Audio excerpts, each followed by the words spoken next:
Hi everyone. So we've just heard from colleagues in Wales about their plans for fares ticketing and reform within Wales, and how they're talking to UK government officials. And so I am one of those UK government officials. I'm going to set out our plans for reform of fares ticketing and retail as part of wider rail reform.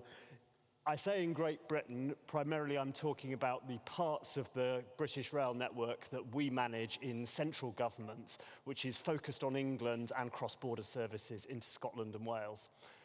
So just a bit of background on the UK rail system. So we announced in May a plan for rail, which will be the biggest transformation of the rail sector in Britain since the 1990s, when the old state monopoly, British Rail, was broken up into multiple companies and privatised. At the moment, the Secretary of State for Transport, so the national government, ensures that most train services are delivered through contracts with private companies or some with state-owned companies. And those contracts specify in a lot of detail what services are offered by those companies, what frequencies of train services, what fares, what types of ticketing, and so on. A key difference with other big European countries is that almost all services are operated in accordance with those contracts. Even our more profitable express long-distance services are operated in accordance with public service contracts.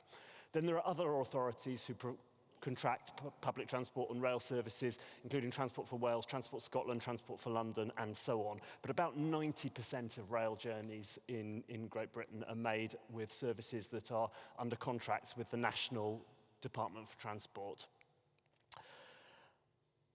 Today we're focusing on I'm going to focus on fares, ticketing and retail reform, which was one of the big elements of the plan for rail that was announced last year. And we talk about fares, ticketing and retail reform together because we think we need to address all three of those issues, and addressing each of them is dependent on on addressing the others. And we have to do it as part of a package. And I'll begin to set out a bit on why we think that combination is so important. So we've got some challenges in the UK in our rail system, and it's been great here today to hear a bit about other countries and how similar some of the issues they have are. So our rail system, particularly in the southeast of England, was really set up around commuting to London. Very large volumes of people commute quite long distances into London, and the large proportion of them commute by train. And there's been a big switch to working from home, as everywhere else. So that's a really big financial issue. But actually, just as much in financial terms as an issue has been what's happened to business travel, particularly long-distance business travel, which is smaller numbers of people, but they pay quite high fares. So financially, it's quite important. So much long-distance business travel has been replaced by online meetings, and so that's very significant as well. And the retailing system is a big part of the costs of our rail system. So obviously the biggest costs are access charges and rolling stock and operational staff, as for any other railway. But retail comes pretty soon down the list after that. And we've seen that retail habits have already changed in recent years. So we've gone from over half of passengers buying tickets at paper tickets at ticket offices to only about 1 in 8 people buying at ticket offices, less than half of tickets being on our traditional paper formats. Still, fewer and fewer people paying for tickets in cash, but handling cash for those small proportion of people that still use it is quite a big cost still to the system. So we've got all these challenges, and we know from other sectors of transport. So we know from the modernisation in the airline industry in the 2000s, and that a number of cities have done with their public transport system, including London over the last 15, 20 years, that modernising retail is one of the few things you can do that both enables you to save money, but also delivers a better service for customers that meets their needs better and they prefer.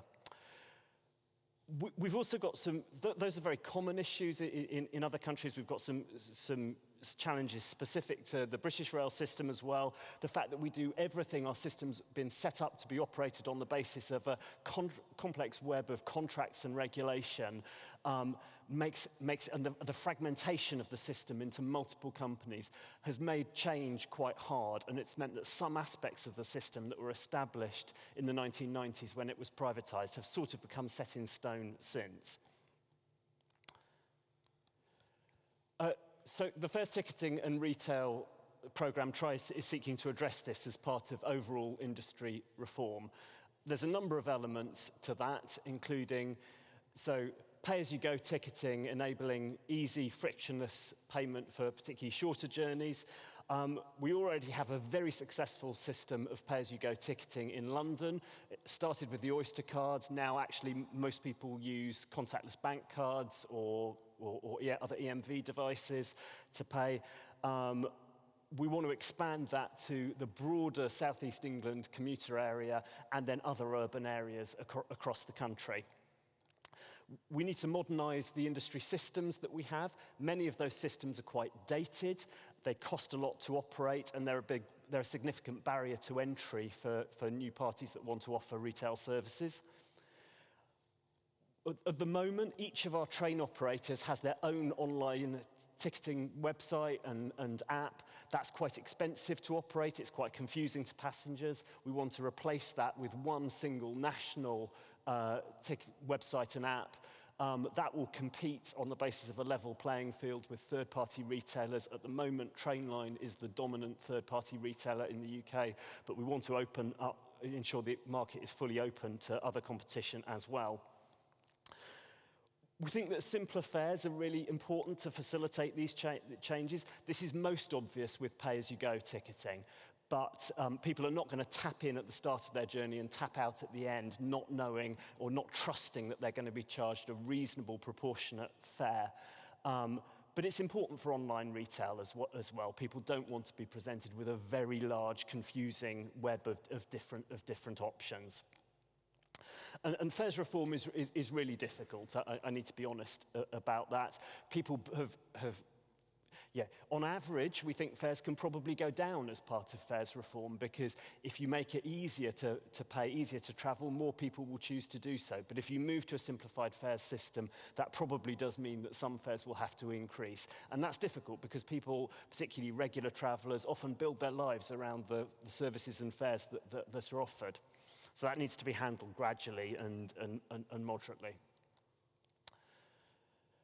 A particular constraint that we have in Britain is that, unlike in many other big European countries, we don't have sort of clearly distinct long-distance and city transport networks. So in France or Spain, you have a high-speed or other long-distance services that have got their own branding, their own distinct product offer, their own ticket types, their own fares. We don't have that. So even our premium long-distance trains, if you take the train from London to Manchester, probably one of our premium long-distance services, it carries local passengers between Stockport and Manchester, a distance of only 10 kilometres at the end of its journey. And you can't stop it doing that, because that's a really important part of Manchester's sort of urban transport offer. But that does mean you've got to handle multiple ticketing offers within the same train, even. And historically, we addressed this by having one sort of uniform national system. So we had, you could get a fare from any national station to any other, usually valid via any route, and printed on a standard issue orange magnetic stripe ticket, which worked on all rail operators and across connecting services like London Underground. But rail customer needs are different in different markets. So what we're seeking to address this is with the concept that we refer to sometimes as islands and bridges. So by the islands, we mean urban areas, so cities and the commuter areas around them. And by bridges, we mean the travel between those, that's primarily between those islands. Within the islands, the concept is built around pay-as-you-go ticketing, ideally using phone and contactless bank card, initially perhaps smart cards in some places where there are established smart card systems. Simpler fares, ideally just varying by peak and off-peak, and moving towards daily and weekly capping so people have confidence in what they're paying. Generally no advance purchase, possibly retaining some advance purchase fares for some of the longer distances within the islands, and moving to multimodal fares and ticketing where that's feasible. For the bridges, so the longer journeys between the islands, the concept is different. It relies more on buying in advance, moving to airline style, yield managed pricing, fares that are much simpler than now, but potentially significantly variable depending on whether someone wants to travel at a busy or less busy time. Most passengers being expected to buy online in advance using electronic barcode e-tickets initially, and then possibly other media in the future. More similar to really what railways in other countries do for long-distance services, perhaps not going quite as far, reflecting our markets are a bit different. So SNCF on their TGV services now seems to have only yield-managed airline-type fares, particularly in second class on those trains. We think we do need to retain a sort of flexible walk-up fare offer as well, particularly because on shorter journeys where there's a bit of a market for that still, but moving in that airline pricing direction. So finally, we're working with delivery partners to deliver this. We've already undertaken market engagement in some of the areas, and we'll be doing so in others soon, I hope.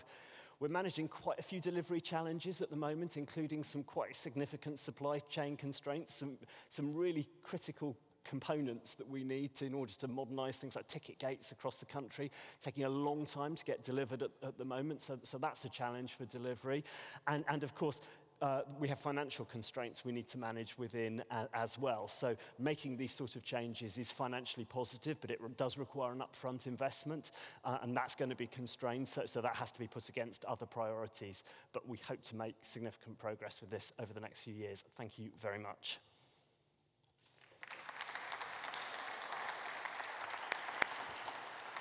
Thank you very much.